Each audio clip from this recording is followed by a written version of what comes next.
The afternoon sun beat down hard on the cracked sidewalk of Maple Street. It was one of those summer days where the heat makes everything feel slower, heavier. An old man walked carefully along the street, both arms wrapped around 2 paper grocery bags. His steps were small and deliberate, the kind of walk that comes with age and joints that don't work like they used to. His name was Robert, and he had just turned 73 last month. The bags weren't even that heavy, just some bread, canned soup, a few apples, and his medication from the pharmacy. But at his age, everything felt a bit heavier than it should. His hands, dark and weathered from decades of work, gripped the bags tight. He had learned long ago not to trust paper bags completely. Robert had lived in this town for more than 40 years. He used to run a small TV and radio repair shop just 2 blocks from where he walked now. People would bring him their broken things and he would fix them. He was good at it too, patient, careful. But 2 years ago his hands started shaking too much. Arthritis, the doctor said. The shop closed, and Robert learned to live on his small veteran's pension and Social Security. The bus stop was just ahead. Robert could see the old metal bench under the shelter, the paint peeling from years of sun and rain. He planned to sit there, rest his arms for a few minutes, and wait for the number 12 bus that would take him home. Simple plan, easy day. But as he got closer, he noticed the bus stop wasn't empty. 5 young men stood around the shelter, leaning against the posts, sitting on the back of the bench with their feet on the seat. They all wore similar clothes, dark jeans and red bandanas tied around their arms or hanging from their pockets. The way they stood, the way they owned that space, made it clear they weren't just waiting for a bus. Robert slowed his walk a little but kept going. He had learned something important during his time in Vietnam, something that stuck with him all these years. When you show fear, predators notice. When you stay calm and keep moving, sometimes they let you pass, sometimes. The youngest-looking one saw Robert first. He nudged the guy next to him, a bigger kid with a shaved head and a tattoo creeping up his neck. That one, he seemed to be the leader. He looked to be in his mid-20s, old enough to know better, young enough to think he was invincible. "Yo, check it out," the leader said loud enough for everyone to hear. "We got company." Robert reached the bus stop and moved toward the bench. He just wanted to sit down, rest his arms, mind his own business. But one of the young men shifted his position, putting himself right where Robert needed to be. Not aggressive yet, just blocking, testing. "Excuse me, young man," Robert said quietly. His voice was tired but steady. "I just need to sit for a moment." The leader hopped down from his perch on the bench back and walked closer. He looked Robert up and down, making a show of it for his friends. "This is our spot, old-timer. You don't look like you're from around here." "I've lived here since before you were born, son," Robert replied. He wasn't trying to challenge anyone, just stating a fact. But facts don't always matter when someone is looking for a reason to cause trouble. The other young men laughed. One of them pulled out his phone and started recording. Robert noticed but didn't say anything. These days, everything was recorded. Everything was content. Everything was a show for people who weren't even there. "Man's got jokes," another one said, grinning. "Hey, old man, how about you pay a toll? This is our territory. You want to sit? You gotta pay." Robert felt the weight of the grocery bags pulling on his arms. His shoulders ached. He had been standing too long already, and his back was starting to hurt in that deep way that meant he would be uncomfortable all evening. But he could see where this was going, and paying them anything would just make it worse. "I don't want any trouble," Robert said. He took a small step to the side, trying to move around them. "I'm just waiting for my bus." The leader stepped into his path again. This time there was no mistaking it. They weren't going to let him pass. They weren't going to let him sit. They were bored and he was entertainment, you hear that? The leader said to his crew. "You don't want no trouble. Maybe he should have thought about that before coming to our spot." "Come on now," Robert tried again. "I'm 73 years old. I'm just trying to get home." 73? One of them laughed. "Man, you should be home already. What you doing out here looking all pitiful?" The insults came faster then. They made fun of his clothes, old khakis, and a faded button-up shirt that he had ironed that morning out of habit. They made fun of how slow he moved, mimicking his careful walk. One of them said he looked like he should be in a nursing home, not out on the street. Robert stood there and took it. He had heard worse. He had been through worse. But that didn't make it hurt any less. There was something particularly cruel about being mocked for growing old, for something you couldn't control, for simply surviving long enough to see your body slow down. Then the leader reached out and tapped one of Robert's grocery bags. Not hard, just a tap. But it was enough. The bag, already weak from the weight, tore at the bottom. Cans and apples tumbled out, crashing onto the concrete. An apple rolled into the street. A can of soup rolled under the bench. "Oh man, look what happened," the leader said with fake concern. Old dude dropped his groceries. Robert looked down at his food scattered across the ground. For a moment he just stood there, processing what had happened. Then slowly, carefully, he started to kneel down. His knees popped and complained, but he lowered himself inch by inch, trying to gather what he could. While he was down there, bent over and vulnerable, one of the young men stepped forward and crushed Robert's reading glasses under his shoe. They had fallen from Robert's shirt pocket when he knelt. The lens cracked with a sharp sound. "Oops," the kid said, not sounding sorry at all. The others laughed harder now. Phones were out, at least 3 of them recording. One was streaming it live, reading comments from people watching in real time. People telling them to do more, to push harder, to make the old man cry. Robert picked up his broken glasses and held them in his shaking hand. He looked at the cracked lens, at the bent frame. These had cost him $80 last year. Money he didn't really have to spare. He would have to tape them together now, try to make them work until he could save up for new ones. People walked by on the other side of the street. A woman looked over, then quickly looked away. A man in a business suit saw what was happening and walked faster. A store owner stood in his doorway watching but didn't move to help. Everyone saw. Nobody did anything. Robert was alone in a crowd surrounded by people who wanted to hurt him just because they could, just because he was old and slow and wouldn't fight back. He gathered what groceries he could reach, put them in the one bag that wasn't torn, and tried to stand back up. The young men watched him struggle, watched him fight to get his old body back into a standing position, and they kept laughing, kept recording, kept performing for their invisible audience, and Robert, standing there with his broken glasses and scattered groceries, had no idea that everything was about to change. Robert finally managed to stand up straight, or as straight as his back would allow. He held the one remaining grocery bag close to his chest like it was something precious. His broken glasses were in his shirt pocket now, useless but too expensive to throw away. Around his feet, a can of soup still rolled slightly, coming to rest against the curb. The leader of the group stepped even closer now. His breath smelled like energy drinks and cigarettes. He was young, maybe 24 or 25, with that particular kind of confidence that comes from never really being challenged. The kind of confidence that mistakes cruelty for strength. "Where you think you're going, old man?" he said, blocking Robert's path again. "We're not done here." Robert looked at him with tired eyes. "Son, I've picked up my things. I just want to catch my bus and go home, please." The word please seemed to make it worse. The young man's friends perked up, sensing weakness. One of them, wearing a red cap backward, jumped down from the bench and joined his leader. Then another. They formed a loose half circle around Robert, not quite touching him but close enough to make him feel trapped. "Please?" the leader mocked. This old dude said please, like we're supposed to feel sorry for him or something. Robert's hands tightened on his grocery bag. He could feel his heart beating faster in his chest. That old familiar feeling from decades ago, from a jungle on the other side of the world where being surrounded meant something very different. His breathing stayed controlled, though. That was the training. Even 50 years later, some things you don't forget.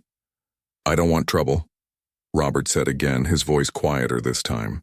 "I've seen enough trouble for one lifetime. I just want to go home." The leader laughed at that. "You've seen trouble? What, somebody forget to give you your senior discount at the grocery store?" His friends found that hilarious. They were all laughing now, feeding off each other's energy, getting bolder. The phones were still recording, still streaming. Robert could see the view counts climbing on one of the screens. Hundreds of people watching. Maybe thousands. All seeing an old man being humiliated and none of them able to help. "Look at him shaking," one of them said, pointing at Robert's hands. "Old man's scared." But Robert wasn't shaking from fear. His hands always shook now. That was the arthritis, the thing that took his livelihood, the thing that made simple tasks feel impossible. But try explaining that to someone who just wanted a reason to mock you. The leader reached out and pushed Robert's shoulder.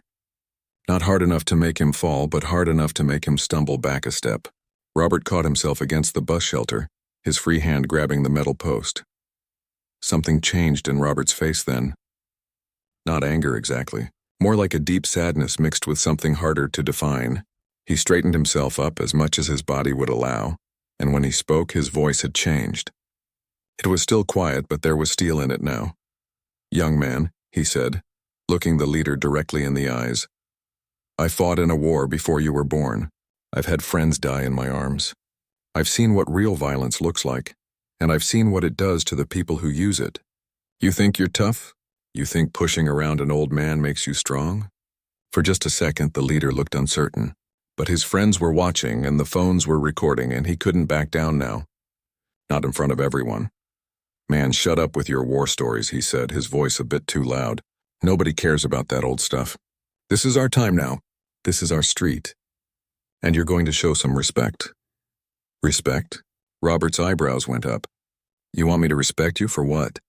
For breaking an old man's glasses? For pushing around someone who can barely walk?" The leader's face hardened. He didn't like being talked to like that, especially not in front of his crew. "You know what? I think you need to learn some manners. I think you need to apologize to us for coming into our territory and disrespecting us." "Apologize," Robert repeated. "For what exactly?" "For existing, old man. For being here. For breathing our air." The leader was getting worked up now, his voice rising. "I want you to get on your knees and apologize.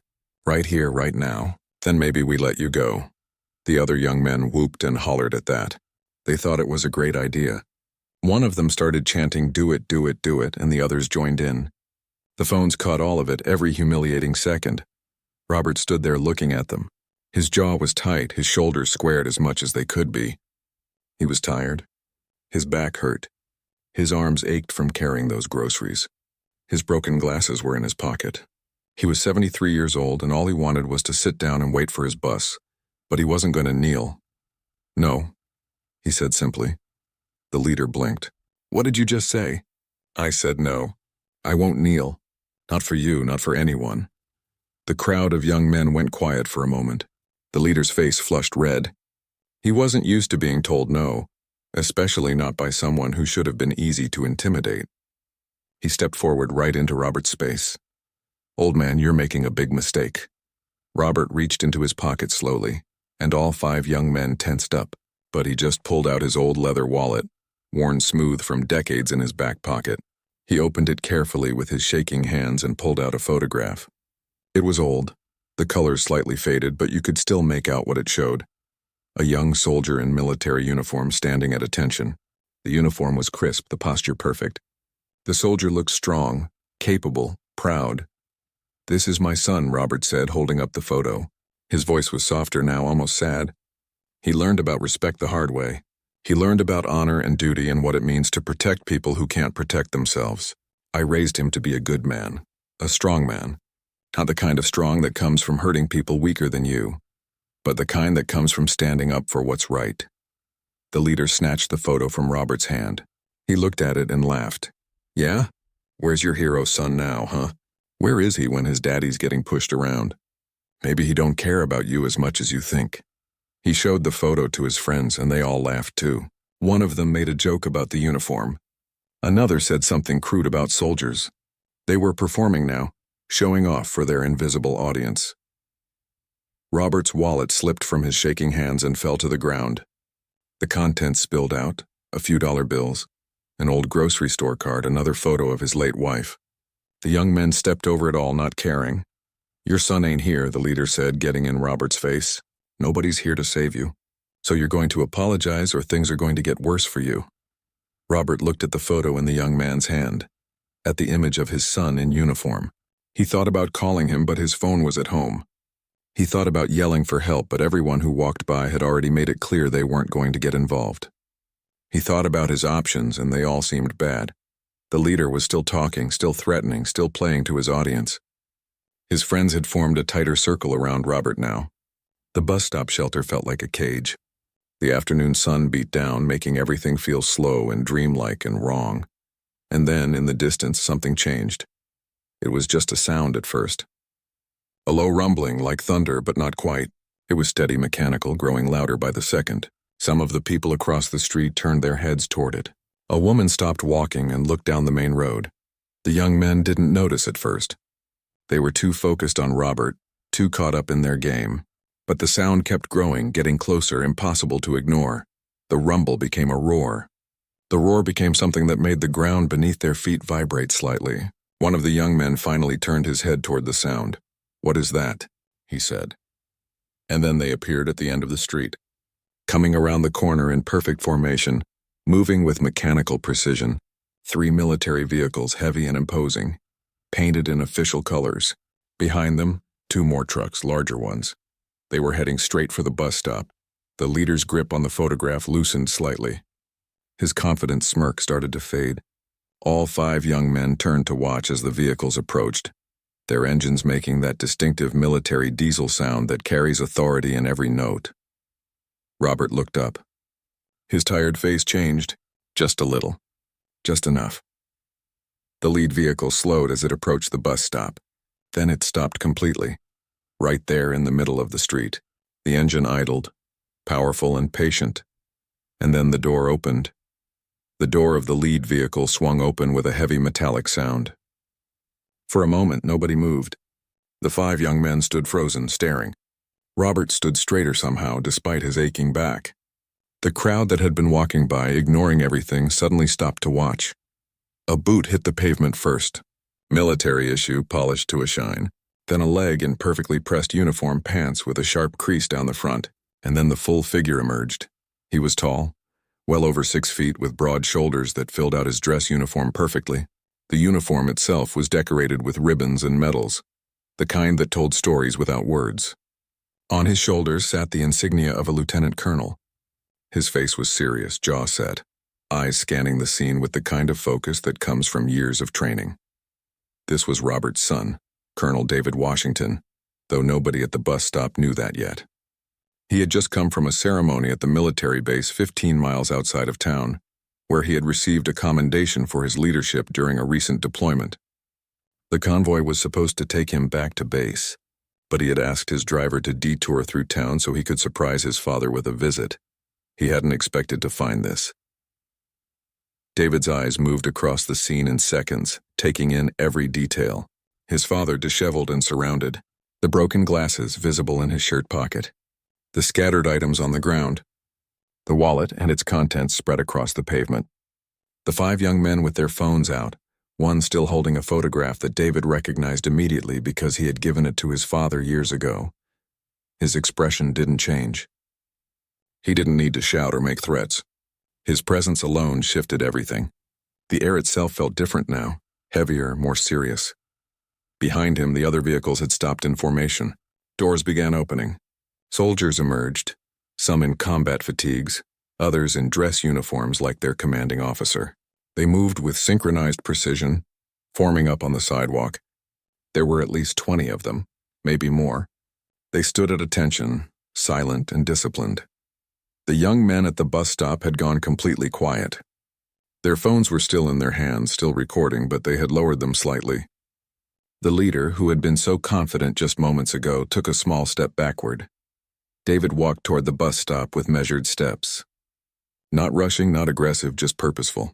He walked straight to his father, and his face softened just a fraction when he got close. "Dad," he said.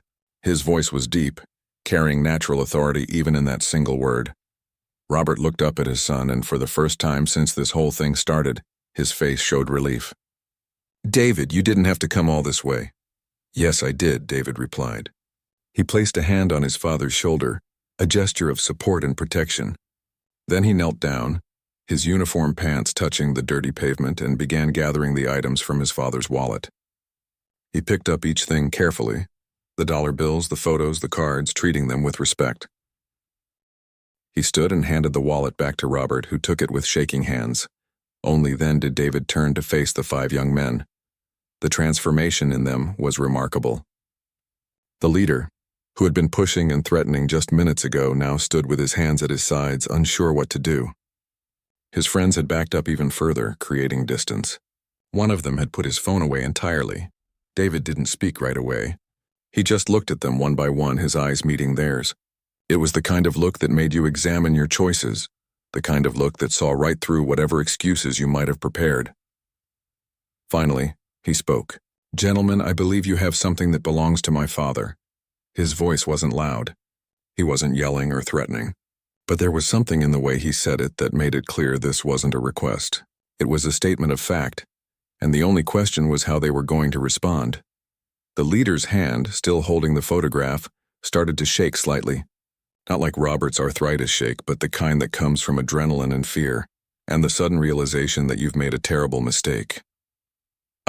We were just, he started, but the words died in his throat. You were just what? David asked. Still calm, still measured. You were just harassing an elderly man? You were just pushing around someone who couldn't defend himself? You were just stealing his belongings and breaking his property? One of the other young men tried to speak up. Man, we didn't know he was your... David held up his hand and the young man went silent immediately. You didn't know he was my father? So that makes it okay? You only respect people if they have someone powerful to protect them? Behind David, one of his sergeants had approached Robert with a first aid kit. He was checking the old man for injuries, professional and gentle. Another soldier had gathered the scattered groceries into a clean bag from one of the trucks, picking up even the apple that had rolled into the street. David turned slightly and gestured to the photograph still in the leader's hand. That picture you're holding, do you know when it was taken? The leader looked down at it, confused. No. That was taken the day I graduated from basic training. 22 years ago. My father drove 8 hours to be there. He was so proud. He had that picture developed the same day and carried it in his wallet ever since. David paused. The man you were mocking, the man you were trying to humiliate, is a veteran. He served in Vietnam. He came home to a country that didn't appreciate his service, worked his whole life to support his family, and never once asked for special treatment or recognition. The young men shifted uncomfortably. A couple of them couldn't meet David's eyes anymore. Do you know what he was doing when you decided to mess with him? David continued. He was walking to the bus stop with his groceries, minding his own business, bothering nobody. And you saw an easy target. Someone old, someone slow, someone who wouldn't fight back. The leader's voice cracked when he tried to speak. Look, man, we didn't mean... Yes, you did, David cut him off. You meant every bit of it. You recorded it. You streamed it. You wanted people to see you humiliating someone. You wanted the attention, the likes, the comments. You wanted to look tough. He took a step closer to them and they all tensed. Let me tell you something about being tough, David said. Real strength isn't about hurting people who can't fight back. Real strength is about protecting those people. Real courage isn't about ganging up on someone 5-1. Real courage is about standing alone for what's right even when it costs you something. Behind them, people had gathered. The same people who had walked by earlier, who had seen what was happening and done nothing, were now watching with interest. Some of them had their phones out too, recording this new development. The story was changing and they wanted to be part of it now. David reached out his hand. The photograph. Give it back to my father. The leader hesitated for just a second, then quickly handed it over. David took it carefully, checking to make sure it hadn't been damaged, then walked back to Robert and placed it in his father's hand. Thank you, son, Robert said quietly. David returned to face the young men. You have a choice right now, he said. You can make this right or you can make it worse. I've already had my people contact local law enforcement. They're on their way. When they get here, we can have a conversation about assault, theft, and elder abuse. The blood drained from the leader's face. His friends looked at each other with panic in their eyes. Or, David continued, you can start making this right immediately. You can give my father a real apology. Not some half-hearted sorry because you got caught. A real one. Looking him in the eye, meaning every word, the leader swallowed hard. He looked at his friends, then at the soldiers standing at attention, then at the crowd that had gathered. Finally, he looked at Robert. He started, then stopped. Took a breath. Started again. Sir, I'm sorry. I was wrong. I shouldn't have touched you or your things. I shouldn't have disrespected you. David shook his head. That's not good enough. My father has trouble hearing. Step closer. Speak clearly, and mean it this time. The young man stepped forward, his earlier confidence completely gone. He was just a scared kid now, realizing the weight of what he had done. When he spoke again, his voice was clearer and there were tears forming in his eyes. Sir, I'm truly sorry. There's no excuse for what I did. You didn't deserve that. Nobody deserves that. I was wrong and I'm sorry. One by one, the others followed. Each apology was different, some more sincere than others, but they all did it. The phones that had recorded their cruelty now recorded their apologies. David listened to each one, then looked at his father. "Dad, what do you want to do?" Robert, standing there with his son beside him and soldiers at his back, took a moment before answering. When he spoke, his voice was tired but firm. "I want to go home." David nodded at his father's words. "Okay, Dad, let's get you home." But he didn't move yet. He turned back to the 5 young men, his expression still serious. "Before we go, we need to finish this properly." The leader wiped at his eyes quickly, trying to hide the fact that he'd been tearing up. "What else do you want from us, man? We said we were sorry." "You're going to replace my father's glasses," David said, "and you're going to pay for any groceries that were damaged." Right now, the young men looked at each other. One of them mumbled something about not having much money. Another checked his pockets and pulled out a few crumpled bills. The leader reached for his wallet, his hands still shaking. "How much?" the leader asked, his voice much quieter than it had been before. David looked at his father. Robert pulled the broken glasses from his pocket and examined them. "These cost me $80 last year," he said, "and I lost about $20 worth of food." The leader counted out 5 $20 bills, all the cash he had. His friends added what they could, mostly 1s and 5s. Together, they had about $115. The leader stepped forward and held the money out to Robert, but David intercepted. "Not like that," he said, with respect. The young man took a breath, then approached Robert properly. He held out the money with both hands, looking the old man in the eye. "Sir, this is for your glasses and your groceries. And again, I'm really sorry." Robert took the money slowly, his arthritic fingers fumbling with the bills before he managed to fold them and put them in his wallet. He looked at the young man for a long moment, then nodded once. It wasn't forgiveness exactly, but it was acknowledgement. The sound of sirens cut through the air. 2 police cars turned onto the street, their lights flashing. They pulled up behind the military convoy, and 4 officers stepped out. One of them, a sergeant with gray hair at his temples, walked straight to David and saluted. "Colonel Washington," the officer said, "we got your call. What's the situation?" David returned the salute, then gestured to the scene. "Sergeant Miller, these young men were harassing my father. They damaged his property, pushed him around, and stole from him. However, they've apologized and provided restitution." Sergeant Miller looked at the 5 young men, his face hard. He'd been a cop in this town for 20 years, and he knew most of the troublemakers by name. He recognized at least 3 of them. "That true?" he asked the leader. "You boys causing problems again?" The leader's head dropped. "Yes, sir. But we're trying to make it right." "Trying isn't good enough," Sergeant Miller said. He pulled out his notepad. "I'm going to need all your names and identification."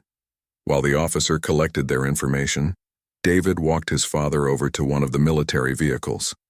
A female soldier, a medic, checked Robert's blood pressure and examined his hands and back to make sure nothing was seriously injured. "You're going to be sore tomorrow, sir," she said kindly. "Some bruising, probably, but nothing broken." "You're tougher than you look." Robert managed a small smile.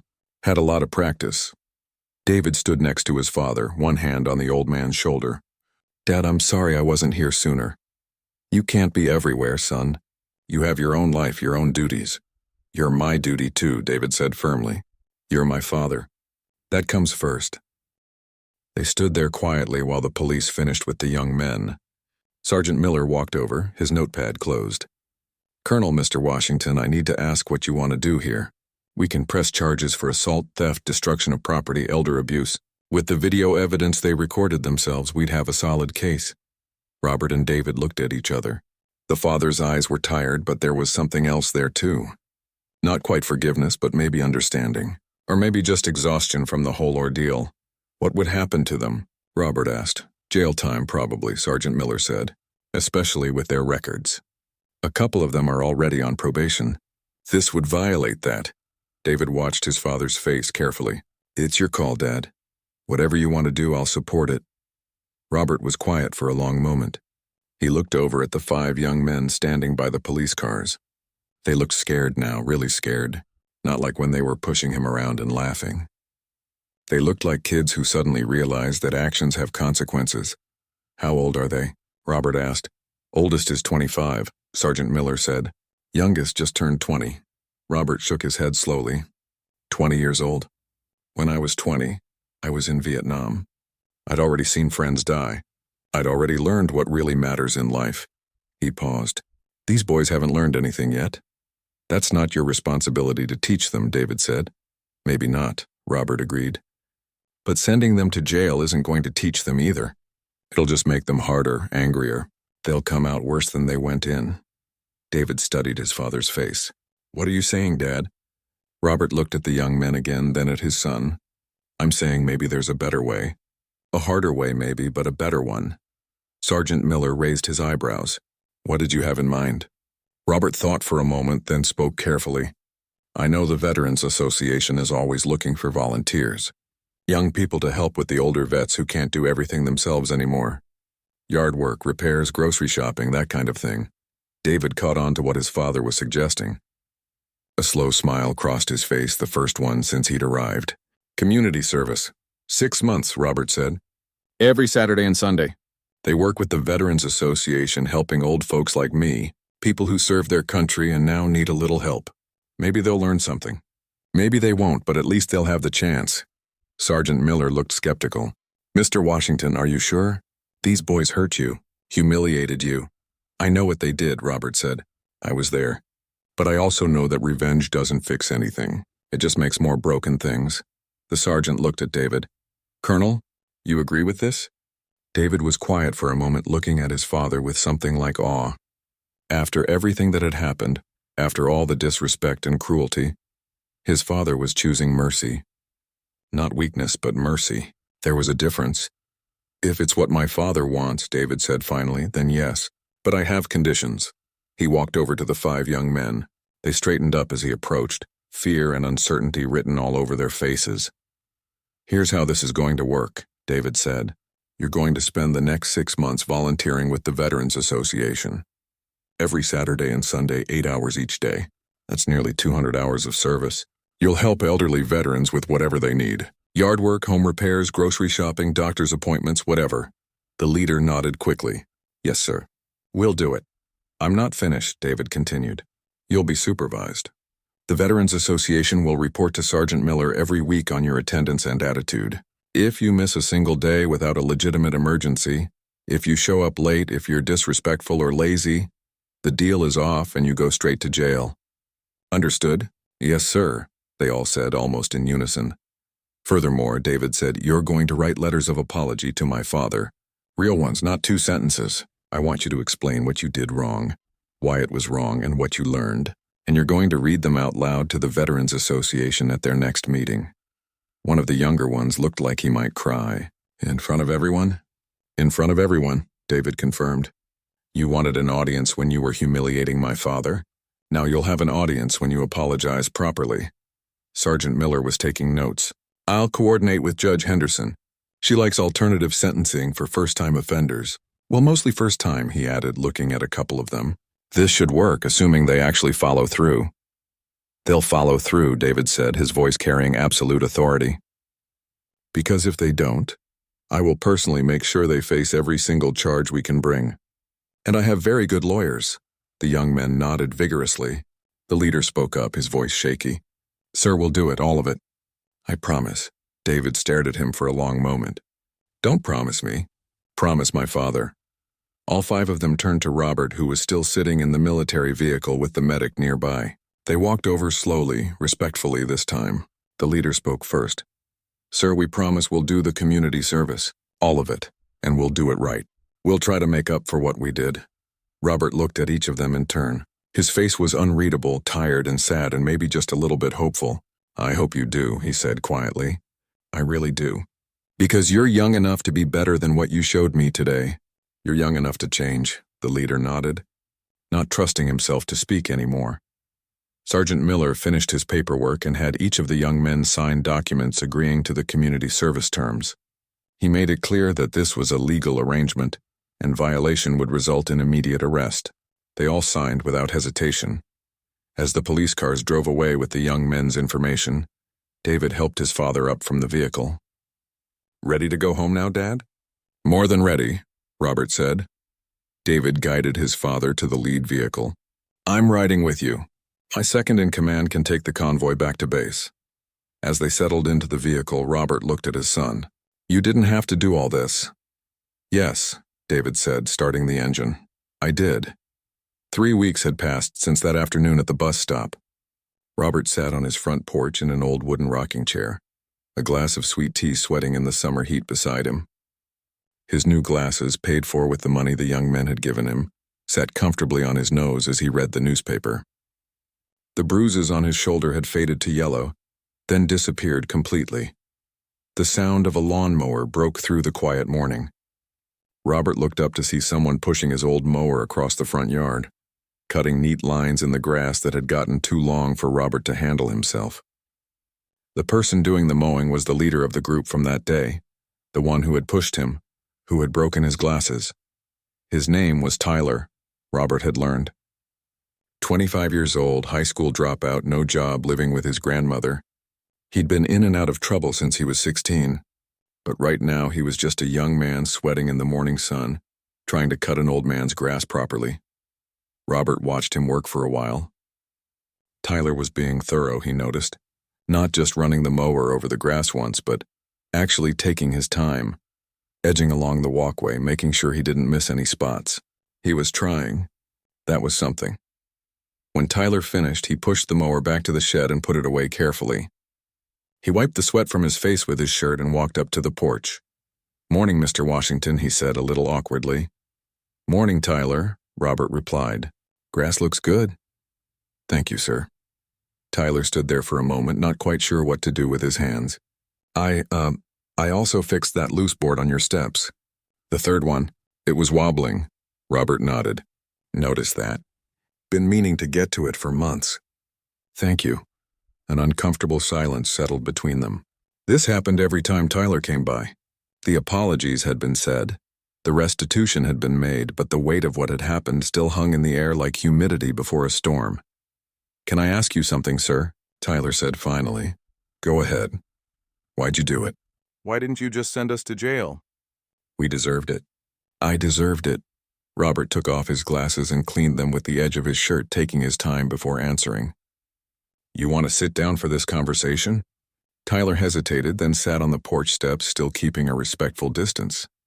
"I just don't understand. I was awful to you. We all were. And you gave us a second chance. Why?" Robert put his glasses back on and looked at the young man. "You know what I learned in Vietnam, Tyler?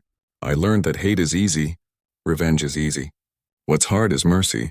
What's hard is believing that people can be better than their worst moment. But what if we can't? What if we're just bad people? You think you're a bad person?" Tyler was quiet for a moment. "I don't know. I do bad things. I've done bad things for a long time. Maybe that's the same thing." Robert shook his head slowly. "A bad person wouldn't show up every Saturday and Sunday to mow an old man's lawn. A bad person wouldn't fix loose boards that nobody asked them to fix. A bad person wouldn't sit here asking these questions. But I hurt you." "Yes, you did. And that was a bad thing. But you're trying to make it right. That's the difference." Robert took a sip of his tea. "You want to know something? When I came back from Vietnam, I was angry. So angry I'd seen friends die. I'd done things I wasn't proud of. And I came home to people spitting on me, calling me a baby killer, treating me like I was less than human." Tyler looked up surprised. "What did you do?" "I stayed angry for a long time, years. I let it eat at me. And then one day, an older man, a World War II veteran, he sat me down and told me something I never forgot. He said, 'Son, the war is over for everyone but you. You can carry it forever, or you can put it down and build something new. That's what I'm giving you, Tyler.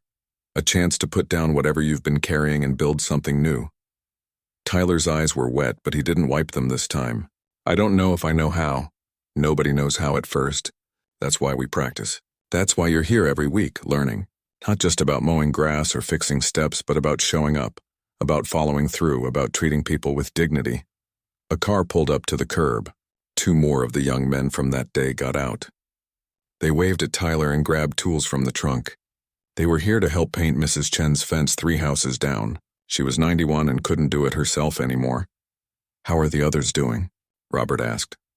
Tyler watched his friends walk down the street. "Better, I think. Danny, the young one, he actually applied for a real job last week. At a garage. Said working with Mr. Patterson, that old mechanic, made him want to learn the trade properly. And Chris, the one who stepped on your glasses, he's been talking about getting his GED. And you? What about you? Tyler looked down at his hands. They were rough now, calloused from work. The Veterans Association coordinator, Mrs. Thompson, she said if I keep showing up, keep doing good work, she might be able to get me into a program. Job training, maybe community college. She said I'm good with my hands, good at fixing things. She's right, Robert said. You are. I never thought of myself that way. I always thought I was just, I don't know, a screw-up. That's what my dad always said before he left. Robert leaned forward in his chair. Your father was wrong. You're young. You made mistakes. But mistakes don't define you unless you let them. What defines you is what you do after the mistake. Tyler stood up, brushing off his jeans. I should get going. Got to help with that fence, then there's a yard to clean up on Oak Street this afternoon. Tyler, Robert said as the young man started down the steps. Thank you. For the grass, for the step, for showing up. It means something. Tyler turned back, and for the first time since that day at the bus stop, he smiled. A real smile, not nervous or forced. Thank you, Mr. Washington, for giving me the chance. After Tyler left, Robert sat on his porch for a while longer. His son David called a little later, the way he did every few days now, checking in. How'd it go today, Dad? David asked. Good, Robert said. Tyler's really coming along. Did a nice job on the grass. I still can't believe you're letting him come to your house every week. Most people would want them as far away as possible. Most people aren't trying to change anything. They're just trying to punish. David was quiet on the other end of the line. You're a better man than me, Dad. I don't know if I could do what you're doing. Yes, you could. I raised you, remember? You learned the same lessons I did. You just haven't had to use this particular one yet. Maybe, David said. How are you feeling? Any pain from that day? I'm fine, son. Old body, old aches, but nothing new. Stop worrying so much. Can't help it. I worry about you out there alone. I'm not alone, Robert said, looking out at his freshly mowed lawn. At the fixed step. At the street where young men were learning to be better than they were. I'm not alone at all. 2 months later, Robert sat in the Veterans Association hall for their monthly meeting. The room was full of old soldiers, men and women who had served in different wars, different times, but all carried the same understanding of sacrifice and service. Tyler stood at the front of the room, a piece of paper shaking in his hands. The other 4 young men sat in the front row waiting their turn. This was part of the agreement, reading their apology letters in front of everyone. Mr. Washington, Tyler began, his voice cracking slightly. I'm standing here today because I did something terrible. I hurt you. I humiliated you. I treated you like you were nothing when you're a man who served his country, who built a life, who deserved respect. He paused, steadying himself. I don't have a good excuse. I was angry at my own life and I took it out on someone who couldn't fight back. That makes me a coward. But you didn't treat me like a coward. You treated me like someone who could be better. And that changed something in me. Robert sat in the 3rd row listening. Around him, other veterans watched the young man with stern faces but also with understanding. They'd all been young once. They'd all made mistakes. These past few months working with the veterans here, I've learned more than I learned in years. I've learned about responsibility, about showing up, about treating people with dignity. Mr. Patterson taught me about engines. Mrs. Chen taught me about patience, and Mr. Washington taught me about mercy. Tyler looked directly at Robert. I can't take back what I did, but I promise you, sir, I'm going to spend the rest of my life being better than I was that day. Thank you for giving me the chance. The room was silent for a moment after he finished. Then one old veteran in the back started clapping. Slowly, others joined in. Not a big applause, not a celebration, but an acknowledgement. A recognition that this young man had taken his first real steps toward becoming someone better. After the meeting, Robert walked out to the parking lot where David was waiting to drive him home. Tyler was there too, standing by his beat-up old car, waiting. Mr. Washington, he said, approaching carefully, I just wanted to say thank you again. For everything. Robert looked at the young man, seeing something different now than he had that day at the bus stop. Not a bully, not a thug, but just a person trying to find their way. Keep showing up, Tyler, Robert said. Keep doing the work. That's all any of us can do. Tyler nodded, then got in his car and drove away. Robert watched him go, then turned to his son. Think it'll stick? David asked. Think they'll really change? Robert thought about it for a moment, then smiled. Some will, some won't, but we gave them the chance. That's what matters. We gave them the chance to be better. They drove home through the quiet streets, past the bus stop where it had all started. It looked different now, peaceful in the evening light. Just another corner in a small town where people waited for buses and went about their lives. But Robert knew better. He knew that sometimes the most important battles aren't fought with weapons or violence. Sometimes they're fought with patience, with mercy, with the simple belief that people can change if someone believes in them enough to give them the chance. And as he sat on his porch that evening, watching the sun set over his neatly mowed lawn, Robert felt something he hadn't felt in a long time. Not just peace, but hope. Hope that maybe, just maybe, he'd helped turn 5 young men away from a path that would have destroyed them. Hope that mercy was stronger than revenge. Hope that the lessons he'd learned in war could finally be used to build something instead of break it. The next morning, Tyler showed up right on time to mow the grass again.